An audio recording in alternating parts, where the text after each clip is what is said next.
বন্ধুরা, তোমরা সকলে কেমন আছো? আমি তো ভালো আছি। আর আজকে আমি তোমাদেরকে শুরু করলাম তোমাদের সঙ্গে যে ব্লগটা, সেটা ঠাকুরঘর থেকে শুরু করছি। কারণ রান্নাঘরে এখনও আমি ঢুকিনি, ঠাকুরের পুজো করেছি, সেটা থেকেই তোমাদের সঙ্গে আমি ব্লগটাকে শুরু করছি। প্রথমেই দেখো, মহাদেবকে দেখাই। এই ধুত্র গাছটা আমি ছাদে লাগিয়েছি, আর আমার ধুত্র ফুল ফুটেছে। মহাদেব থেকে শুরু করলাম। মহাদেবকে দেখো, সকালবেলাতেই আমি চান পুজো করে নিই প্রত্যেক দিন। এখন আমার চান পুজো হয়ে গেছে, এখন আমি চলে যাব অন্য কাজ করতে। আমি ব্লগ তৈরি করব, কারণ আজকে আমার রান্না নেই, পাশের বাড়ি নেমন্ত্রণ আছে। তো দেখো, আমার মেশিনটাকে কিন্তু আমি ওয়াশিং মেশিনটাকে ঢাকা দিয়ে রেখে দিই। কেন ঢাকা দিয়ে রেখে দিই? বাইরে জানালাগুলো কাঁচের, রোদের তাপ আসে বলে আমি এটাকে ঢেকে রেখে দিই। আর যখন জামা কাপড় কাচি তখন এটাকে খুলে নিই, খুলে নিয়েই জামা কাপড় কাচি। এখানে আমি বালতিতে 1 বালতি জামা কাপড় ভিজেছি। এখন আমি মেশিনটা অন করে জামা কাপড়গুলো প্রথমেই দিয়ে দেবো। কেন, রোদের তাপ হয়ে গেলে জামা কাপড়ের কালার একদম নষ্ট হয়ে যায়।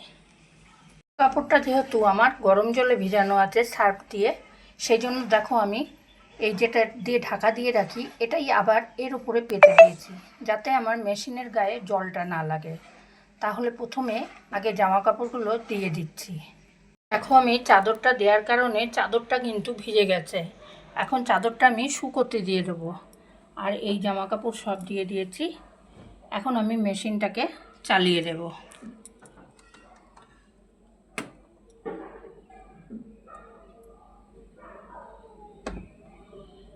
দিয়ে দিলাম সুইচ, অন করে দিলাম, স্টার্ট করে দিলাম। এবার চলে যাব অন্য কাজ করতে। জামা কাপড় বালতিতে করে ভিজিয়ে নিয়ে এসে দিলে সেই জায়গায় জল পড়ে দেখো আবার নোংরা হয়ে যায়। সেই জন্য আবার এই জায়গাটাকে আমাকে মুছতে হচ্ছে। কেন জানো বন্ধুরা, অর্ডিনারি জামা কাপড়ে একটু গরম জল দিয়ে ভিজালে বেশ ভালো পরিষ্কার হয়, যার জন্য আমি এই পরিশ্রমটা করি। এইটা দেখো, দেখতে পাচ্ছ? এটা হচ্ছে ফ্রিজের ভেতরে থাকে ট্রে। এটাকে আমি টেনে বার করে নিয়ে এসেছি ধোয়ার জন্য। কেন বলো তো?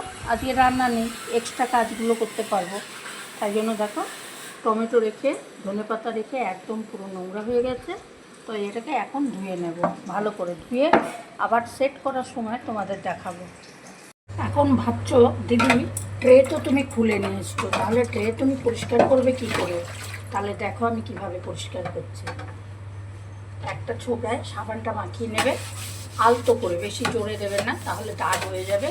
এইভাবে আলতো করে চারিদিকটায় সাবান মাখিয়ে দেবে। সাবান মাখিয়ে দেওয়ার পরে একটা ব্রাশ নেবে। কেন, কোনাগুলো কিন্তু এটা দিয়ে পরিষ্কার হবে না, তাহলে এর ভিতরে একটা ব্রাশ প্রয়োজন হবে।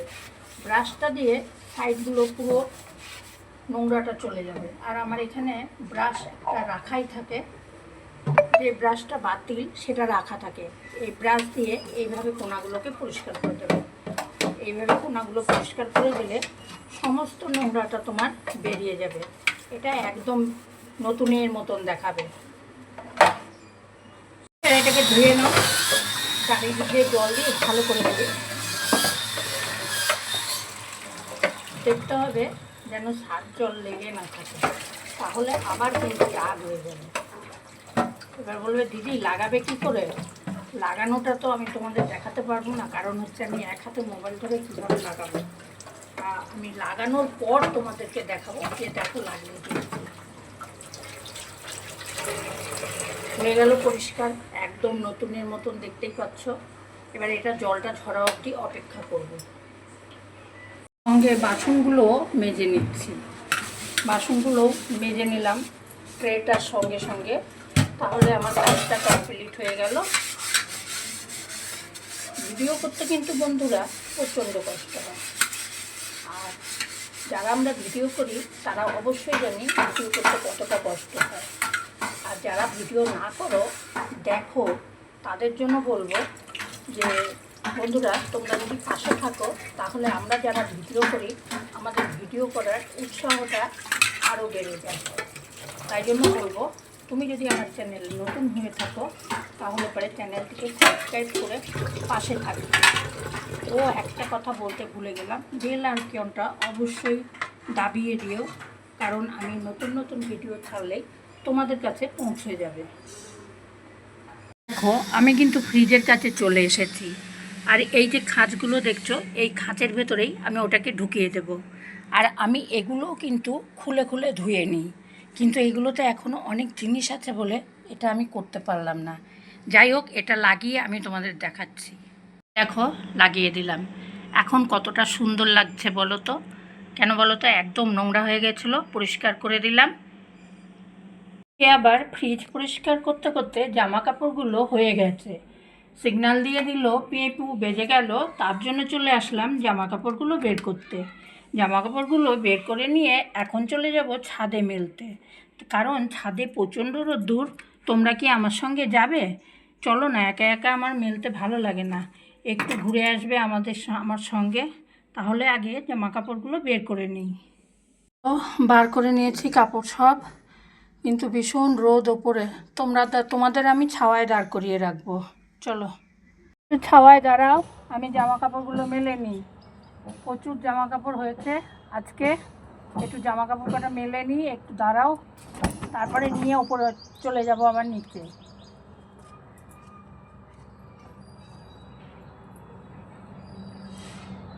কি করবো বন্ধুরা বলো, প্রচুর জামা কাপড় হয়েছে আজকে, কদিন তাঁতি নেই তো, আজকে কেচেছি, অনেক হয়েছে।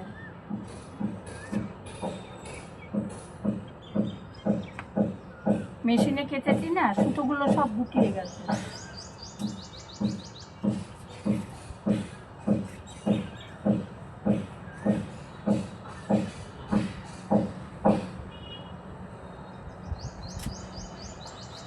চলো জামা কাপড় মেলা হয়ে গেল,